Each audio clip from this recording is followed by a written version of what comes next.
ఈ జేఎఫ్ఎఫ్సి గురించి ఒక్క 2 నిమిషాలు చెప్పి ఆ పైన మిగిలిన అంశాల్లోకి వస్తాను. వాళ్ళ రిపోర్ట్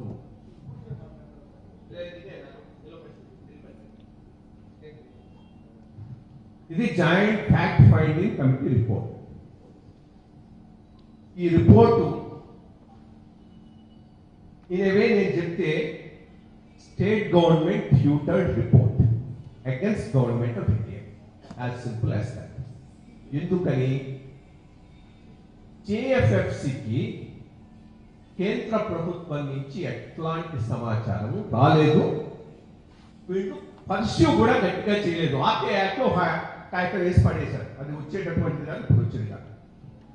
ఎవరైనా నువ్వు దోషి అని నిర్ధారించే ముందు నీ పాయింట్ ఆఫ్ వ్యూ ఏంటని అడుగుతారు. ఆ పాయింట్ ఆఫ్ వ్యూ అడగకుండా తయారు చేసినటువంటి రిపోర్టు జేఎఫ్ఎఫ్సి రిపోర్ట్. ఆ రోజు కూడా నేను ఈ మాట జేఎఫ్ఎఫ్సిలో చెప్పడం జరిగింది. చెప్పి ఏం చేశాను అంటే పెద్ద పొరపాటు జరిగింది. నేను ఆ రోజు కూడా చెప్పాను, ఈ రోజు అదే మాట చెప్తున్నాను. బట్ ఆ రోజు హేమాహేమీలందరూ మాట్లాడే మాటల్లో నా మాట నిర్లిప్తమైపోయింది.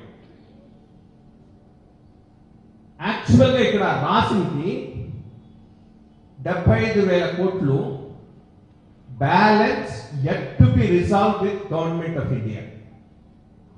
Never in the report it is told 75,000 కోట్లు గవర్నమెంట్ ఆఫ్ ఇండియా నుంచి మనకు రావాలి అని ఎక్కడ రాయలేదు. ఇస్తాను, కాపీ చేసి అందరికి పంపించండి. This is the authentic report. ఆ రోజు రిపోర్ట్ ఎవరికి ఇవ్వలేదు.